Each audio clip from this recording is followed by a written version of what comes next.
Face to Face brings you the big and hot interviews on Citi TV. But today, there's a new face in the set of the regular. My name is Umaru Sanda Amadu. And on Face to Face today, we're bringing you an interesting conversation. A man whose name is synonymous to judgment debt. Alfred Woyome. He may have done lots of things in his private life, but as soon as his name is mentioned, the figure 51 comes along. Alfred Woyome, businessman, is my guest today on Face to Face.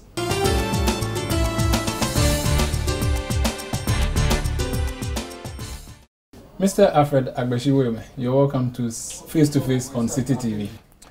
Thank you very much, Umaru. Who is Alfred Woyome? Beyond the other things we talk about, but who really are you? Like, well, Alfred Woyome is himself,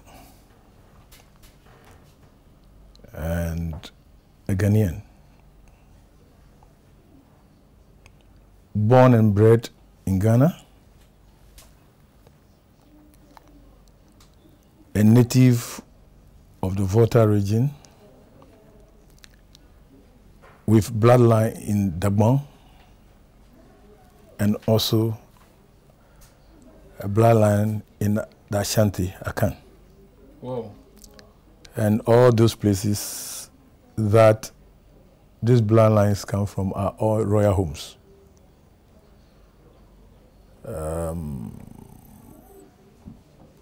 I'm just a brother, a grassroots man, I can say.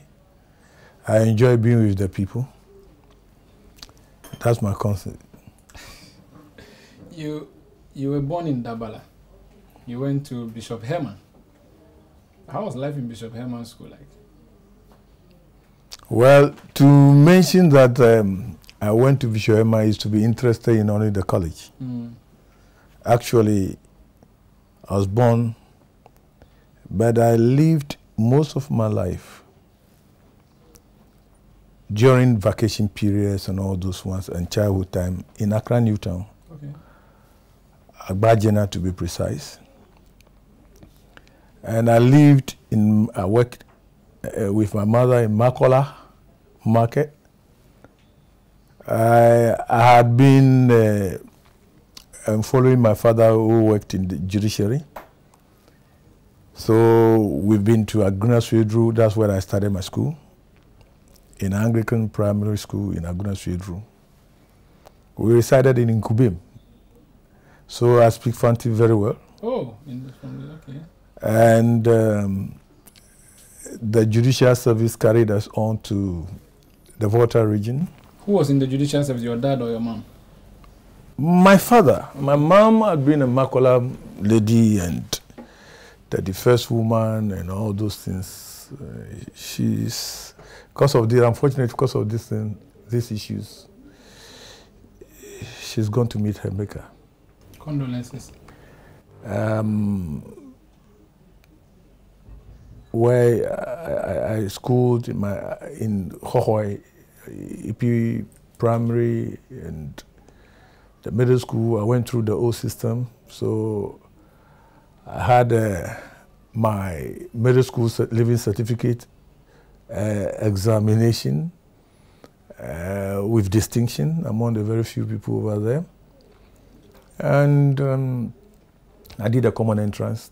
That's where I came to Bishop Herman College. Okay, okay. With some scholarships and others to spread and things like that. So this is how the journey to Bishop Herman came about. Yeah. So your dad, what was he in the judicial service? Well, in the colonial period, my dad's father, my grandfather, actually was also in the judicial service. His father was the secretary to the Goko Trading Association, who operated along Keta and all those places there. And you can hear famously in Ghanaian politics called the Anglo Youth Association. Actually, those things will happen in my home. Oh. Yeah, in my home. Your grandpa's? Yes, my great-grandpa's place and my grandpa's place. Okay. My grandfather became the first African to be the registrar of the West African Appeal Court in Adamfo. Okay. So his father was a secretary to those trading things. So when you talk about this, Ken Ferguson and all those people, the UGZZ and all, they've been very active and very much involved. In fact, they have been the main financiers of all those things. But somehow, when the story is being told, some families want to make sure that they tell the Ghanaian people that they have been and they are doing this and doing that. And a lot of skewed narrations of all those things. But the facts and what they find in the archives also include their families, but it doesn't make their family the pioneers of all those things. That's one I can say categorically and clearly. So my father then also started as a bailiff. Court bailiff? Yes. In the old colonial sending writs of summons to people. The colonial system, you know, all those ones, and also studied the law too alongside with it. And we had a special relationship with the Akima Bokwas too. And some time ago, when they were having all those issues, I think my grandfather was one of the people who actually moved the case quickly from here to London. You know, the West Africa Appeal Court, at that time, you don't have a Supreme Court. So the whole West Africa, from Sierra Leone to Nigeria and everything, it was in Adanfor here. Yeah. The Greater Accra region here. Adanfor, yes. Adanfor was the major port for the West Coast. And we had the college, the Forabe College and all those ones, yeah, and all that. And so the sea was actually the means of transportation from one way to the other and things like that. From the east to the west. Yes, and my grandfather, my great-grandfather, he was the sole distributor of hard liquor during those times. Akpetesi? No. Ah, okay. Abruchery, the one they put in kegs. Okay. And then so when the boats come, they lift it and then throw it down there and all those ones. So it had been a trading family for a long time. But and you never became, you never studied law yourself, did you? Did you ever study? Oh, why not? How can you be a child from the judiciary and not do the basics of law? Oh, okay. So like you went to a regular faculty of law, studied law? No. I will come to there. I've come to that place. No, it's not like that. No, no, it's not like that. Okay. No, never. Interest and everything. So my father actually was in Chebi. People call it Kibi, but it was in Chebi. It was in Chebi that my father married my mother. Is your mother from Chebi? No. Okay. My mother is 100% Ewe. Okay. My father, you know, our great-grandfather married from Koforidua, you know, the New Joabin Palace. You know what? And that the woman she married, there was a princess. And that woman had her own parentage from the Asini Busia of Adahumasi. You know, and a link to the silver stool too. Okay. So when they married her, that came about that we have Mafikumasi. Oh. So the people, the seat in Mafikumasi, it was a land actually given in honor of my great-great-grandmother that was married there. And you can see that it's Brentu Asafo, the stool name, the chief and everything, Mafikumasi and all that. They maintained that. But the man who married him has the mother also to be a last daughter or only daughter of Yana and Dane Yakubu. Because they were trading together too. You know, I told them they were doing those things. Yeah. And then, so you can see that from palace to palace to palace to palace to palace. So I'm a product of all this. You're royal. I'm just a product of all that. Interesting. That's why sometimes when people say, Woyome, when you are insulting me, the next person by you could be somebody related and have personal relationship with me. They get the pains, they don't mind, they go away. And it has also helped me to survive because as you sit in planning, you don't know who you are planning against, and you are family people from both the Akan, Ashanti, and all that. You know, that's Nebusia and all this. So when you go to Adahumase, there too. I'm known there, and so everybody. And recently too, we're in Dagbon, where my aunt was made a Kutun Lana. So yes, so I'm also a prince. In fact, the current Yana is a brother. And so you may just be an overlord. No, it's from the female side. So and then, but for the Ashanti side, also from the female side, that's more powerful. And then from the every side is for the male side, and that is what it is. So that is about it. Let's fast forward. Austria. Were you working for Austria or you're working for Ghana in Austria? No. Let me explain to you. After Bishop Woyome College, I became part of the June 4th. I was part of it. Okay, how do you mean? I was the Greater Accra. I started as the Greater Accra Regional Educational Committee member, youngest member of the June 4th movement, and became a national committee member. And one Kofi Ayikuli. And we did an internal coup d'etat and tried to, we brought back Dan, Uncle Dan, yes, to be the chairperson. I started with them for a long time. Wow, were you at the June 4th celebration this week? This week? Yeah. I need no comment about that. I will talk about it as we go ahead. Okay, no problem. All right, so then how did you get to Austria? So I wanted to during those period, my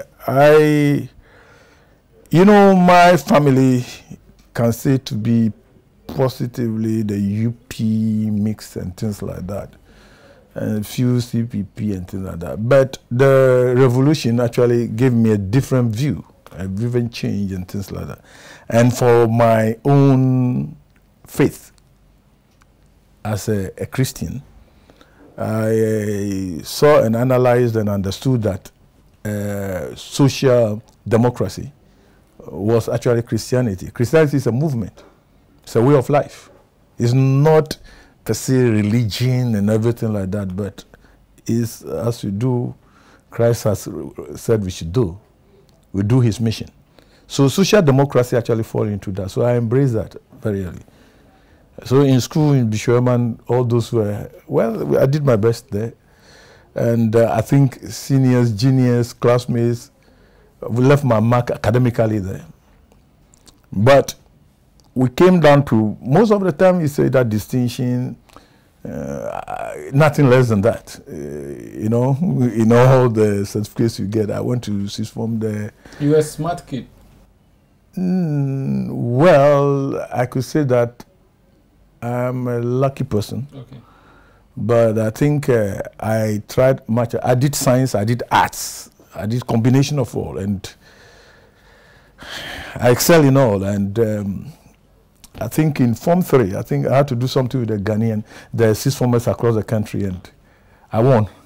Wow. And internationally, I was the third, and was offered when I was in Form 3. That time, to Form 5, I was offered admission to Cambridge University, and I didn't have O-level, neither A-level.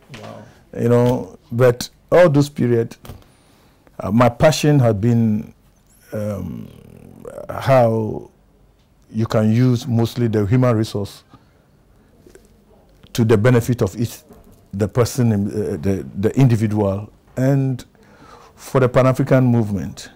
So I'm a Pan-Africanist. That took me to Libya. I worked with the late Colonel Muammar Gaddafi prominently. As a what?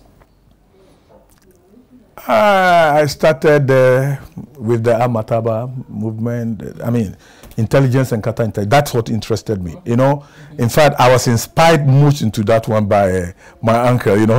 Captain Chikata. You were involved in espionage. Oh no, that is a wrongly used word. But it was something like that.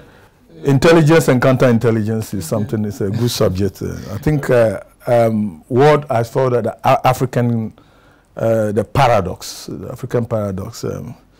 Someone to blame it on this, someone to blame it on that, and then the resounding story of Nkrumah. Whilst our independent, we need the economic independence. Whatever way you may go about it, I didn't want to follow the traditional thing. I wanted to interrogate further So those passions actually moved me away from the science lab into the domain of the humanities and everything like that. So interesting journey. I stayed with Muammar Gaddafi, and I was the coordinator of Ghana in the International General People's Congress, after being trained in many of the tertiary institutions, some to be talked about openly, some not to be talked about openly.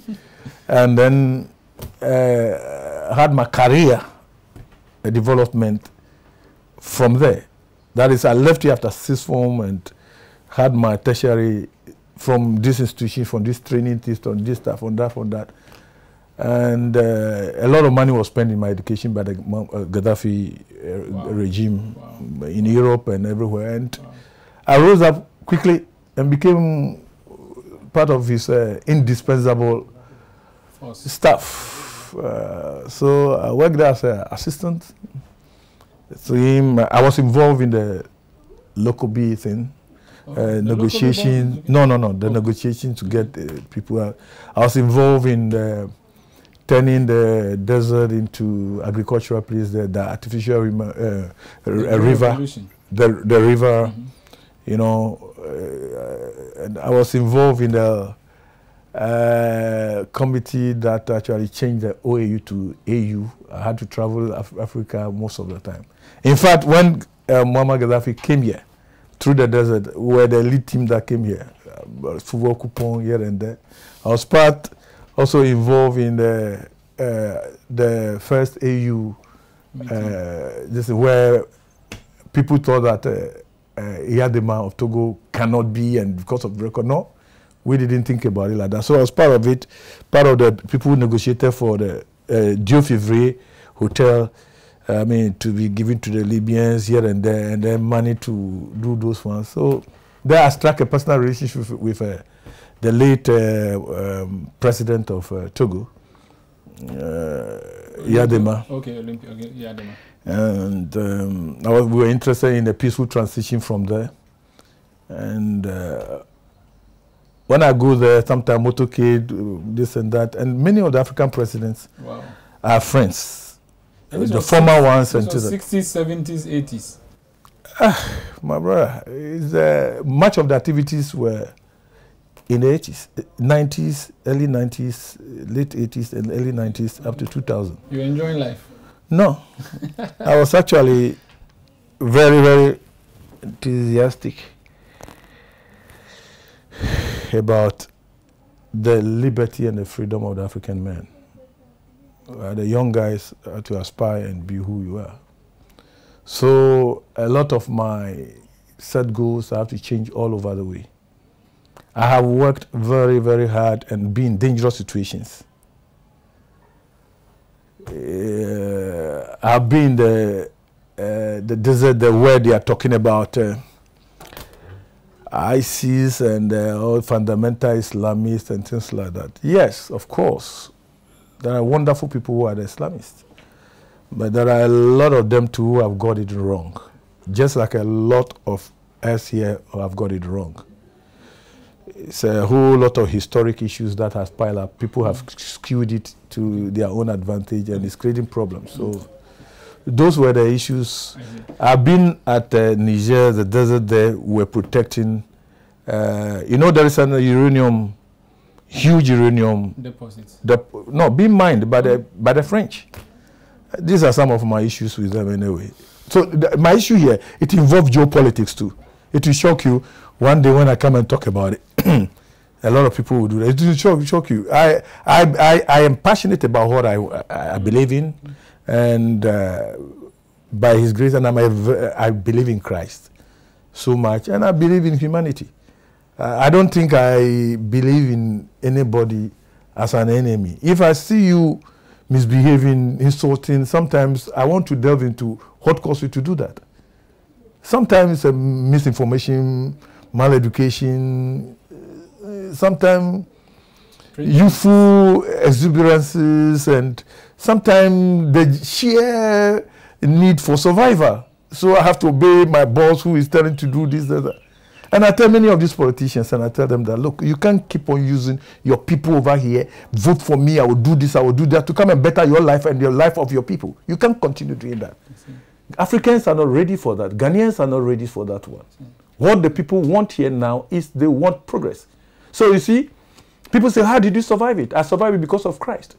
How did you survive it? I survived it because of my passion that we will all make it together. It is important. You've come here. Here is a house of the people. Everybody in the community, they come here. People sleep here. We go together. The issue here is that, where will I sleep? A small corner of the bed. And I wake up in the morning. And what do I eat? I eat what anybody can eat in the Zungu and everything. What makes me different from somebody? The point is that, are we giving our people joy, satisfaction? What are we giving them? So if you take people's power and you abuse it, and you try to let the people to know that you are a special class, you are nothing. You are not a special class. The one thing I will respect President Rawlings, and will continue to respect him, although the revolution is a collective issue, people and things like that. But I think he survived and led it well to where we have gone now, a constitution, which I'm holding here. It's a sacred document that must be protected by everybody. Okay. And then through this very document, we will achieve our happiness. I'll come back. We'll speak now, from there, I came here. I'll come back. Good. I'll come back. This is Face to Face on Citi TV. My guest, Alfred Woyome, was just taking us through his personal life journey. We'll be back to talk about how he entered business, how that business led him into the construction of stadia, or not the construction of same, and how the song Woyome Woyome came into being, and what that means to his life, and currently his fight against losing his properties, including this very house we're doing the interview from. Stay with us.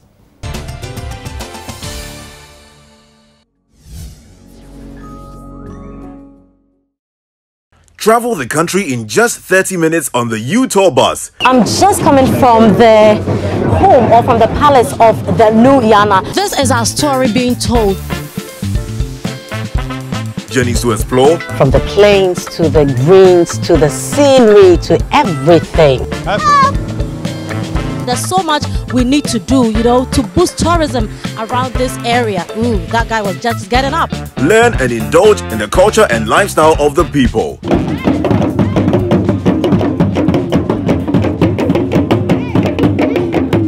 U-Tour shows on Citi TV every Saturday at 1 p.m.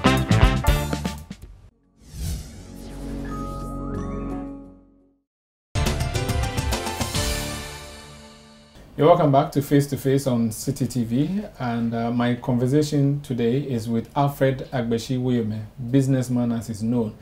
But again, if you hear his name, you think of Judgment Day.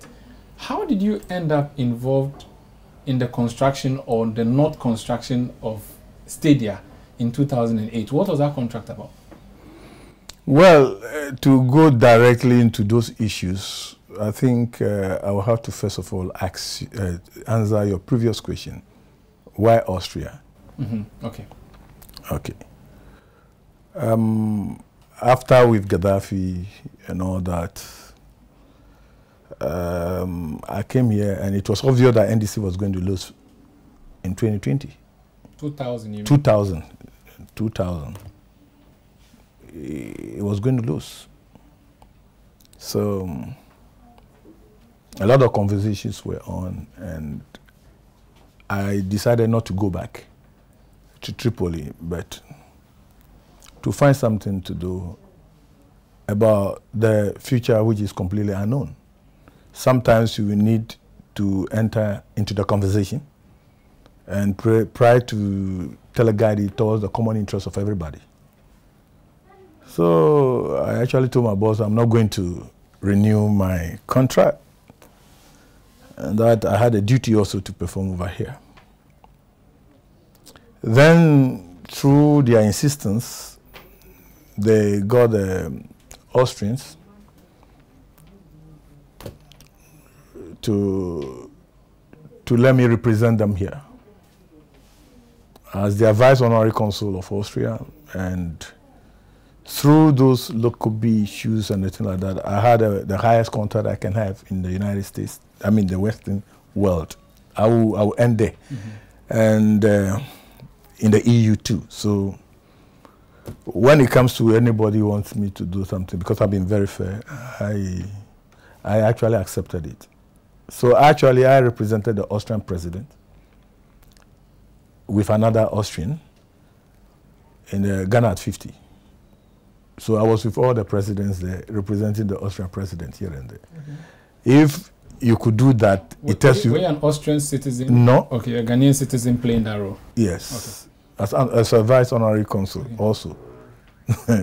So it should speak volumes to you. I mean, there are some issues which are diplomatic. You can't talk so much about it. So that is it. But so these issues led me to resign because it was as if Austria, through me, was interfering into the internal affairs of another country.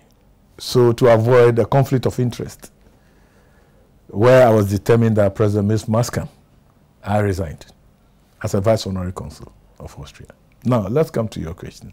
How come 15 million, things like that?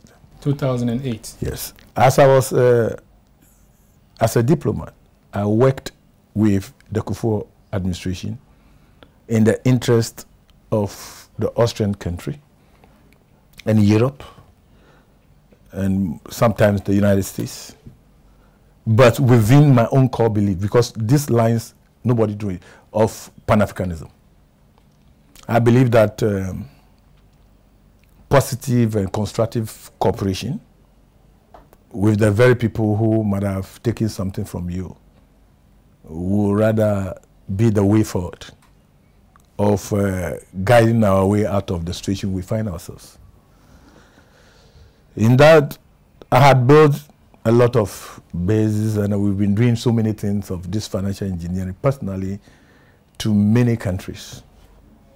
Togo have been a beneficiary, and but it's not good for me to even mention other countries here and there.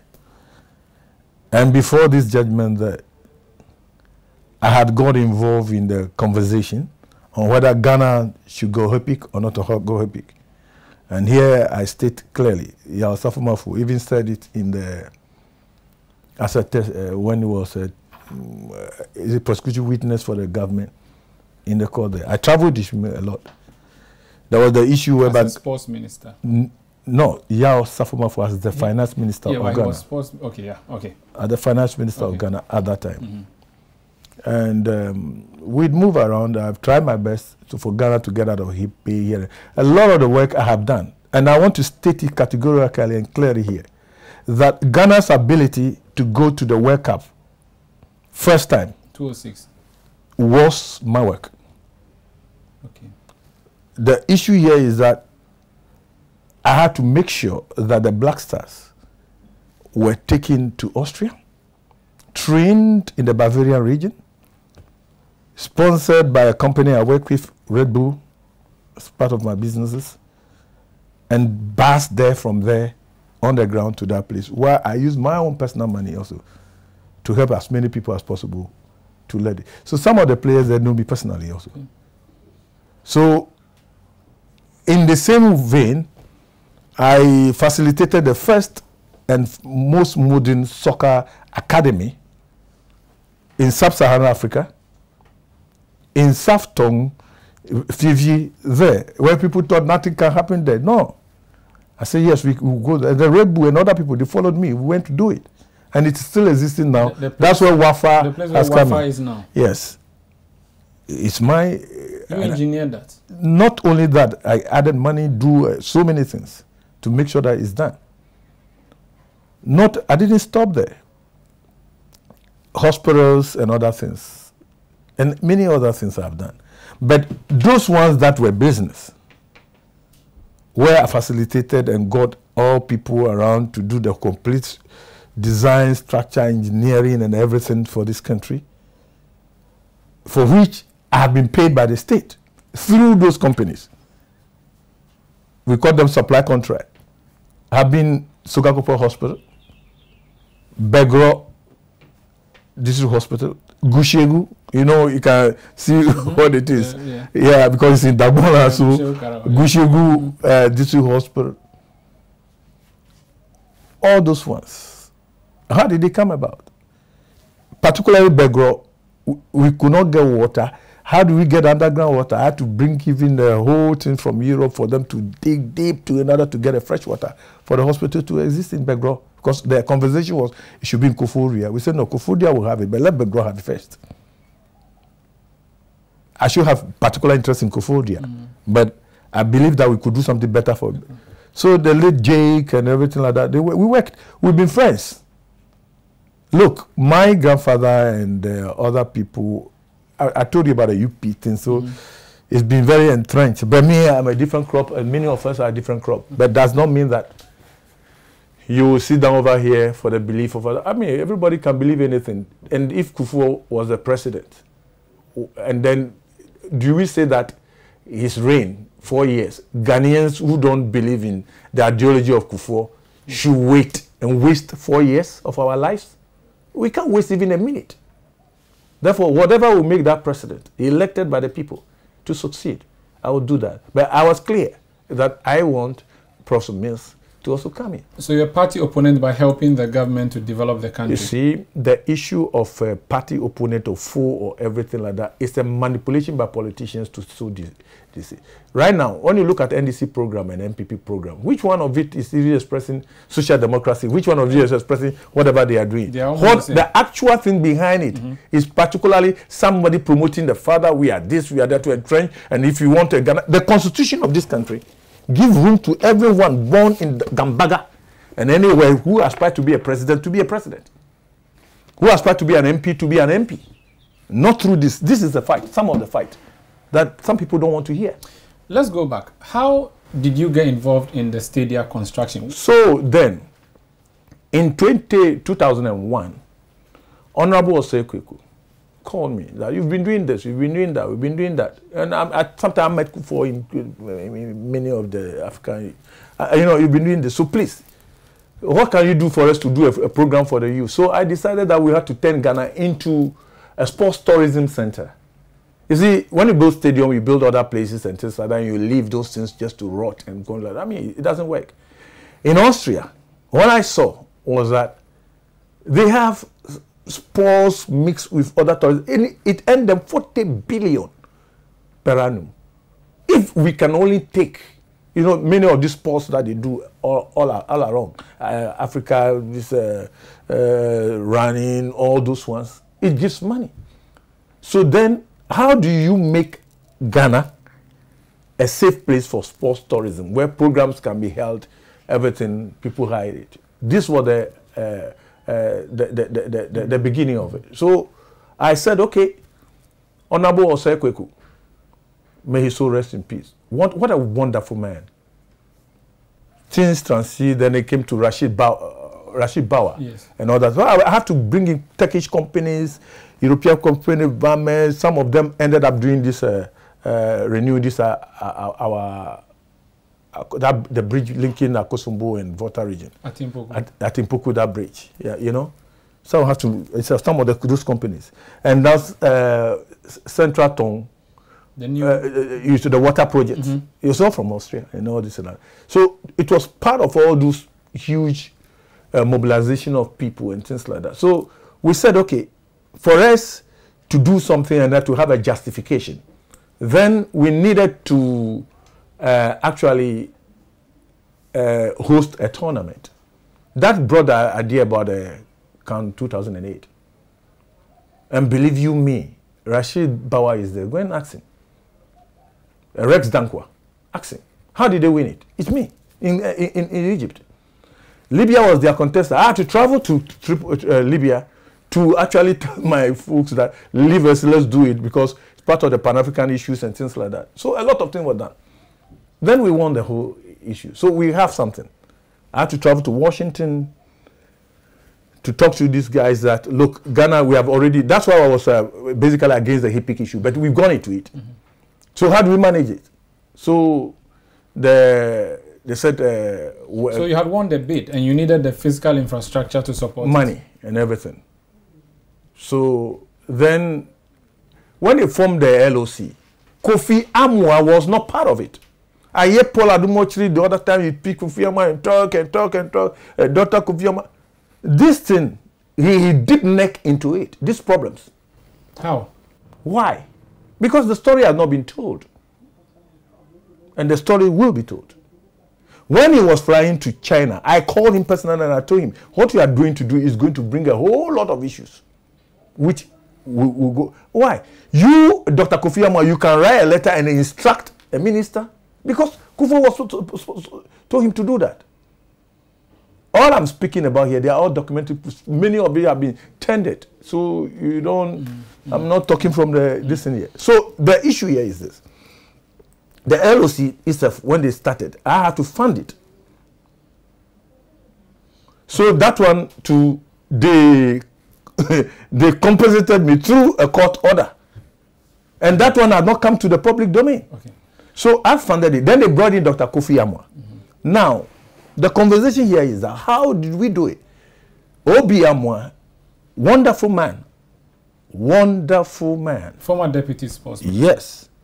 So there had to be a sports, conference organized in Ghana. It was in that conference that they declared sports to be a tool of social development. At that time, you can't use, because Ghana can only take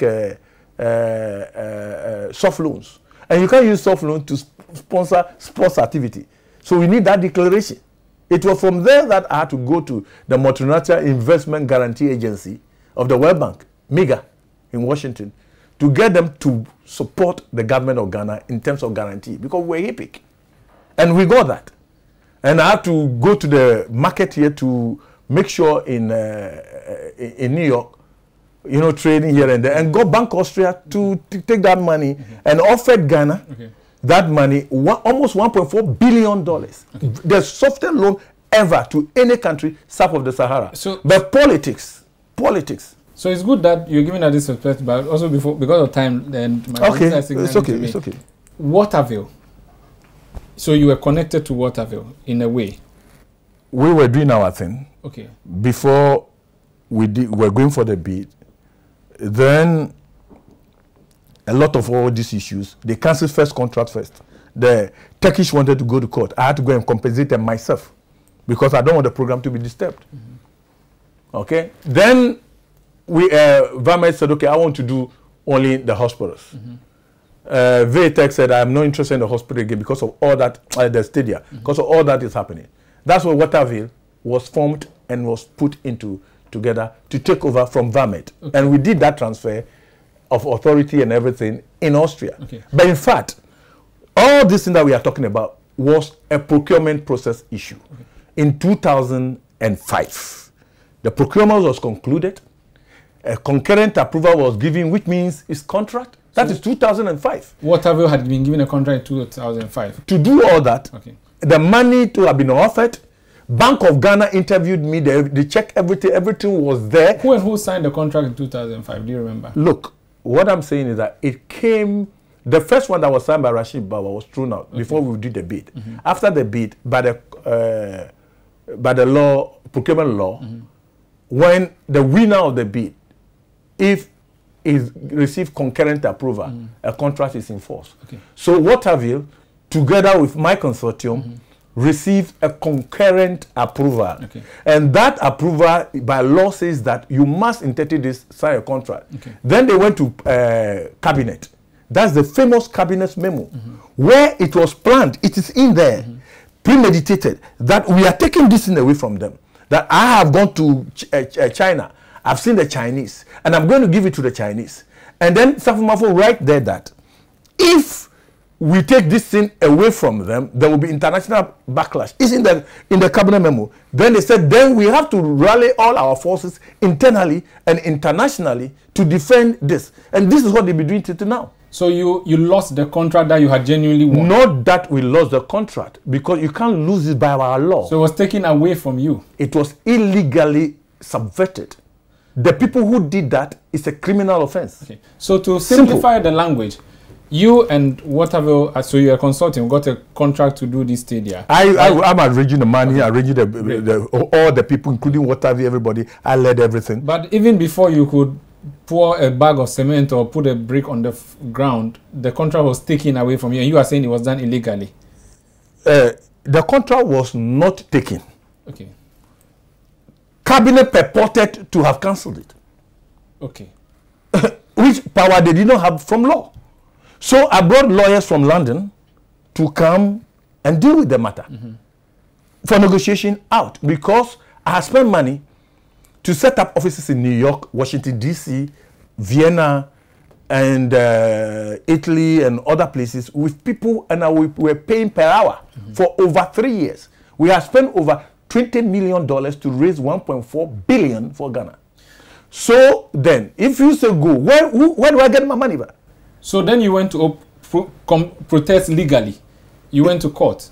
Let me tell you, it involved the BNI. They sacked the former BNI and brought a new BNI to interview me. What you are seeing, you have not seen. Look, what Ghanaians have seen, they've not seen anything. During the NDC time, I was poisoned. There was an assassinated attempt on my life, and many other things. So many things have happened. Jujus pour into my house here and there because they have not seen a Ghanaian that is resisting them. Let me tell you, this country, if people win power, a lot of people quickly, you don't know, they pretend to be NDC, they pretend to be MPP, the people run around in order to make sure that the status quo, as they imagine, go on. So this issue here, I'm just not trying to delve into the main issue because legally I've won all cases, including the Supreme Court. Okay. Now, if I have stolen money, who stole the money and gave it to me in government? Who stole the money and gave it to you? That's the question. You have had 4 governments, 5 presidents. I'm including Jerry John Ronley because he has continually made comments and called me thieves and everything on this matter. But that one is, I don't know why, Jerry. I'm still loyal because the oath and everything that we've sworn, I still respect him and will defend him everywhere. But I would disagree with him in everything that you do. Okay. All my issue about Jerry John Ronley was opposing the wife not to run and do what they have done to Professor Mills. That was where it started from. But it does not mean that that family, I still don't love them. Because what that family has done for Ghana is great. You were given 51 million cedis. Several years on, the Supreme Court it is not 51 million cedis. How much were you given? I won 105 million Ghana cedis. 105. The government of Ghana, by order by the president of Ghana. Which of the presidents at the time? Professor Evans Atamels. And it was also erroneous that when a new government came, then I went to court. No.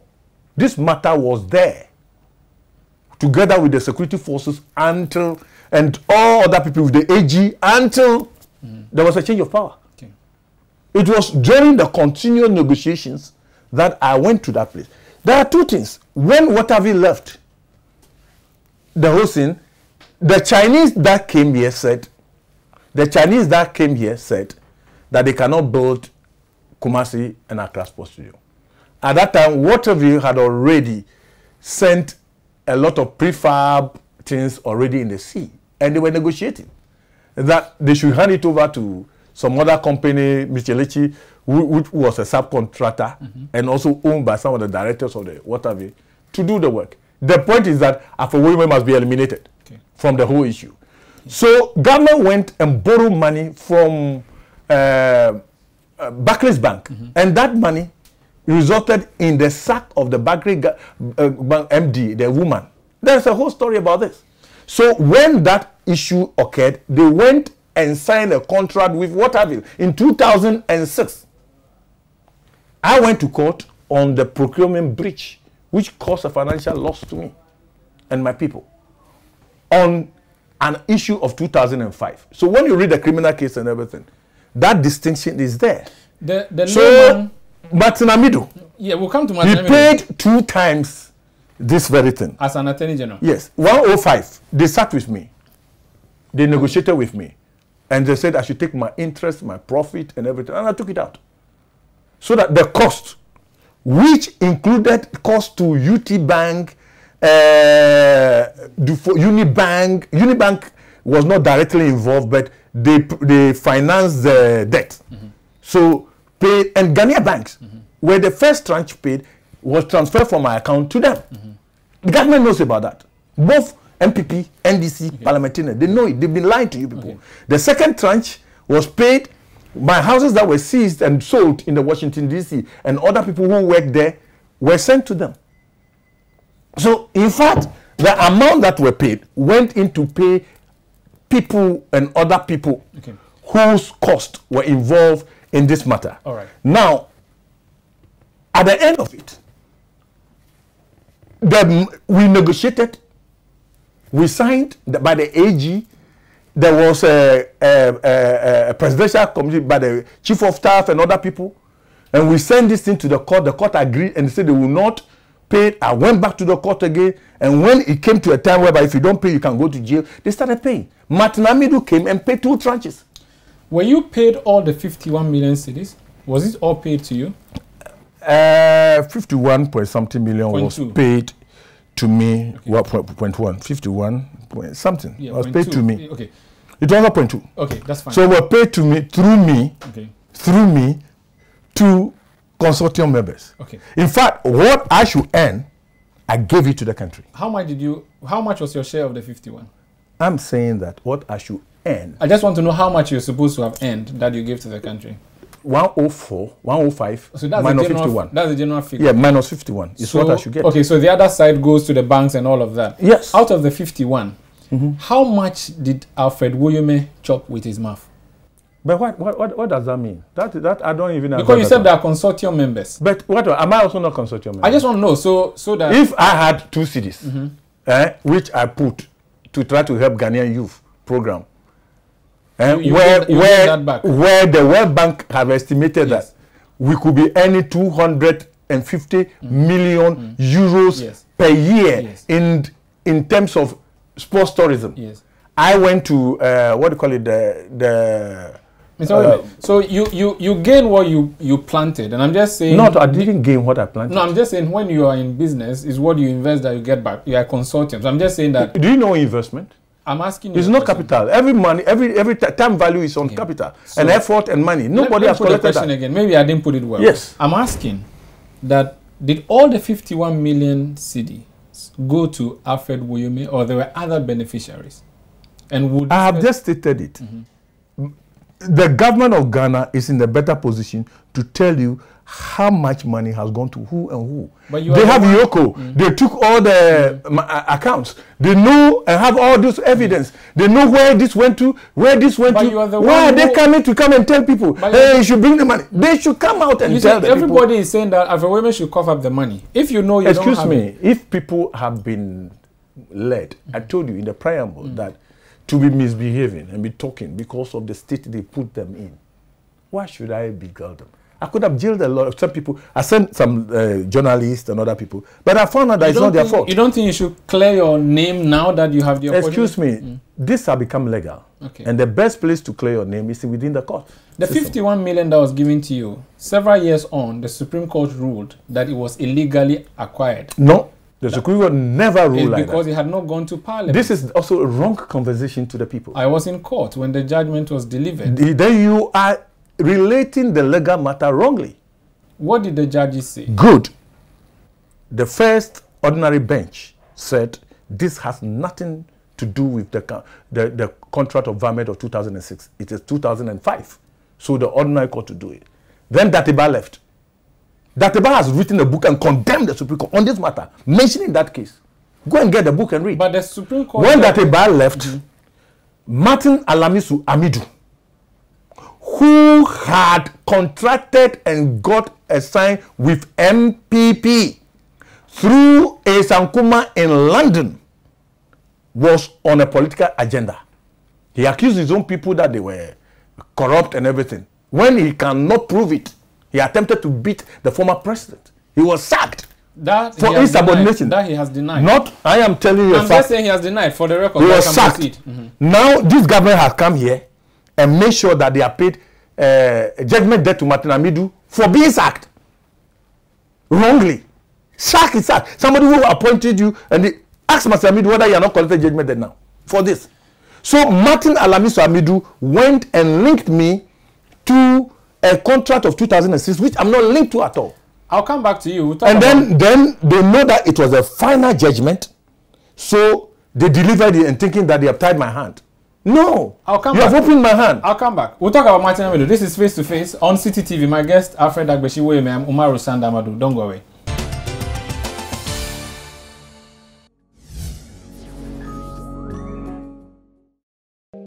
This is Fact Finder from the BBC.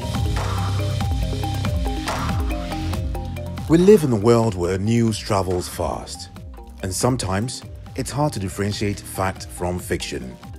Fact Finder brings fact-checking from the newsroom up close so you can separate truth from chaff. Be empowered to tell what's fake from what's real. Watch Fact Finder by the BBC on Citi TV every Wednesday at 6 p.m. Citi TV. It's your world.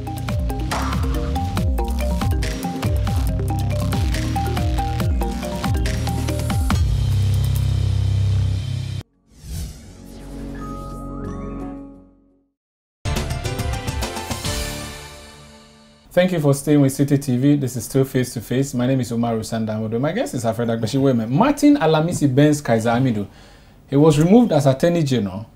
He went as a private citizen to court and succeeded in getting the Supreme Court to say that the money given to you was illegally acquired and that you should cough it up. Whether you like it or not, that's what the law report quotes. Okay, good. Masi Alamisu Amidu. Alamisi Amidu.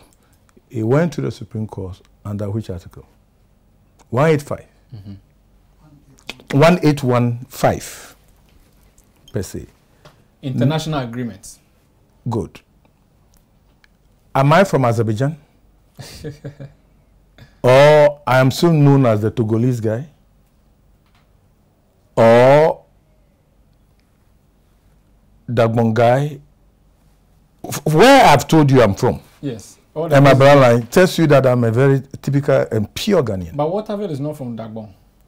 If you go and what money that was paid to Waterville is separate from money that was paid to Alfred Woyome. It was dealt with separately by the lower court. Martin Alamidu magically brought them together. They went there under that article, which is for foreigners. And that article, I won all the 9 judges in the Supreme Court. He went to Supreme Court. You're describing it as magic. That's offensive to the bench. No, it's not offensive. When you say magically, it means... I say he brought these cases together magically. Okay. The bench, they erred. They erred? Yes. The bench erred. You didn't go for judicial review. It is a fatal erring. You didn't go for judicial review. And the bench must depart from it. This very decision, they must depart from it. You didn't seek judicial review, which is your best alternative. The review had finished. They planned it.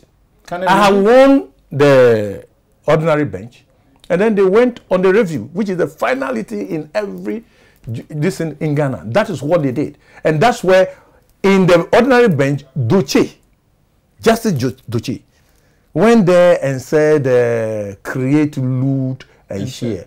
Who created what and who looted what and some who shared persons what? In the Let me explain to you. Let me explain to you. I took Doche to the African court.